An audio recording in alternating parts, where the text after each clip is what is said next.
Oh, Sunday. Oh, Monday. Oh, Tuesday. Oh, Wednesday. Hi everyone, it's Miranda here from the Cherish Coaching Co. How are you? Okay, on this channel I help coaches and teachers and anyone else who wants to know how to actually build your business, but how to be the coach that you want to be. Now today I'm going to be sharing about some tips for active listening. Okay, active listening is so important because as a teacher, any of those people I just mentioned, then active listening is very important because we need to be able to show that we are actually listening, and active listening is the key to helping your client or your student make a change. Okay, so here's my 3 tips for active listening. I hope you really, really like it. Now, active listening. Now, we all know about listening. You can hear things. That's literally what listening means. Active listening means that you are taking the information in and that you are actually going back and forth with your client to be able to help them understand that you are listening and that you want to know more about the situation. Okay, so active listening means that you can interject things into the conversation. You can ask questions. You might actually be helping them with what they're saying. You don't want to be leading people along. That's not active listening, but asking them pertinent questions at the right time can be part of it. So what's my first tip? My first thing that I have to practice myself every time I'm a parenting coach and a life coach over at the Cherish Mum Space Coaching, okay, the thing that I have to remember every single time is to prepare.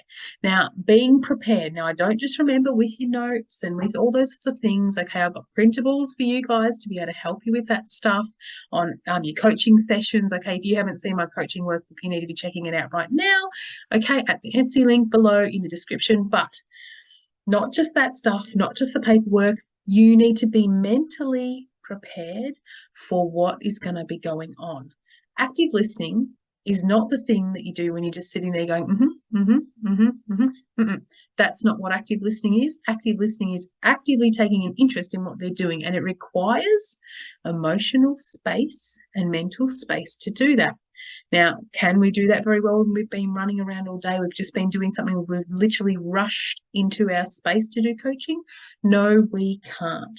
It is not easy. I need at least 10 minutes before I start doing decent coaching with people, because otherwise it just doesn't work. I'm there going, trying to remember what I'm saying, and it just doesn't come across professionally and does not really work very, very well for us as coaches or for the client. So the first thing that I always do is prepare, give myself a little bit of time. You might listen to music. You might just sit in the quiet. You might sit down and have a cup of tea or hot water like I do. Okay, you might do any of those things to be able to give yourself time to be mentally ready to coach. It's very important. All right. Number two is something that I do, and I haven't heard anyone share this before, but maybe others do. Other people might do this. I construct or try to construct a mental timeline of what is going on for my client. So, or a mental brain storm, you might think of it as that, because it's not necessarily linear, but basically a mental timeline of what's going on. And so if they're telling me what's happening for their child, for themselves, because I work with people and kids and on their own selves, okay, as well as this little baby stuff I've got going on, constructing a timeline means that I go, oh, this happened first and then this happened. And so for me, that helps me move through what they're talking about and try and remember lots of it. So basically, you can write it down at the same time. So you can literally draw a timeline and go, okay, this happened, this happened, this happened, this happened. What are we going to try next? What could we put in this space? What could we put back here? For me, constructing that in my brain means that I can help my clients more. I can stop and go, that doesn't sound like it went really well on the timeline. What can we actually try differently there? So it helps us troubleshoot, helps me ask more of those powerful questions in that moment. What happened there? Okay, that really, really helps me. So constructing a mental timeline is very helpful. Again, as a teacher, I use it with kids all the time myself, going, you went along this bit, this bit, this bit, and now this other piece doesn't work. So you can't continue the rest of your timeline, what's got to happen next, until you work out this piece that really needs to work. Okay, that's what I'm going to be doing very, very shortly tomorrow night with my mums on dealing with triggers. That's something else I'm doing soon. Anyway, constructing a mental timeline is my number 2 because it helps me interact, understand, and feel more confident in how I interact with my clients. Okay, before I jump into the number 3, you guys might see that I've had a bit of a break off this channel a little bit for a little while because I've been really focusing on my actual coaching over there. Okay, over at the Cherish Mum Space Coaching. That's what I'm doing. You know, that's actually my job. Okay, but here I'm just sharing tips and things as I can and when I can, and creating things that you guys can use. So I'm creating things like downloads, creating things like printables, creating things like journals that you can use with your clients. So I've got a self-discovery journal and a self-care journal, both available on Amazon. If you are someone that is really interested in that stuff, if you're starting your coaching journey or continuing it, and you need something that is going to help you, okay, check out my Etsy shop. There's lots of different things on there. There's things for social media. There's things to plan your social media. There's things to help you with your coaching. There's things to give your clients. Check that stuff out. My Etsy shop is ever growing. Okay, so if you want to check that stuff out, then there's a link above in the banner, I think, on my YouTube, or it's also below in the description. Now, number 3, my third tip. My third tip's a winner, and it helps me every single time I talk to anybody ever that I want to build a relationship with, okay, which is most people, okay, maybe not the guy in the checkout, but, you know, sometimes. So remembering 1 to 3 key details in what they're saying. So if someone's talking to you, if your client is talking to you, which is obviously what's going on, then even if you feel a bit and you can't remember everything, remembering 1 or 2 key details and then asking more about those things makes it look like you know what you're talking about.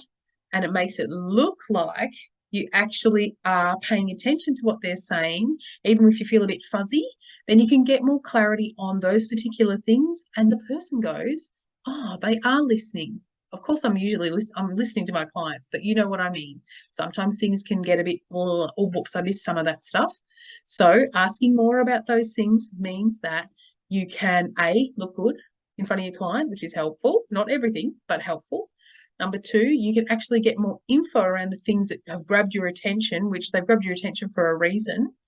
Okay. And number 3, it's helpful for you because it gets you more information, and it means that the stuff you missed, you'll probably hear a little bit more about and you'll remember it again. All right, because it's all gone into our subconscious anyway. Okay, so there you go. There are my 3 tips on how to do active listening, how to be an active listener. If this is helpful, drop a comment below. Okay, yes, I drop stuff on here. I'm trying to do it weekly, but I'd love to hear your input. The other thing that I'd love to hear is what you want me to make. What sort of printables would be useful for you? What sort of things would be useful for you as a coach? Would it be checklists? Would it be things like a I don't know, a PowerPoint presentation? Would it be things like Canva templates? I've got quite a few Canva templates up there. Those sorts of things. Do you want those sorts of things as a coach? I'd love to hear some of your information, some of your tips, some of your questions, and some of your insight in that area. So drop the things below. Don't forget to like, don't forget to subscribe, don't forget to check it all out. Okay, I'm Miranda Hodge. If you want to know some of the other stuff I do and you are a parent, then jump over to the Cherish Mum Space Coaching on Instagram, and you'll see actually what I'm doing actually as a coach all the time. Okay, you'll be able to see some of the other stuff I'm up to. Anyway, hope you guys have a beautiful, beautiful day, and I will see you soon. Bye.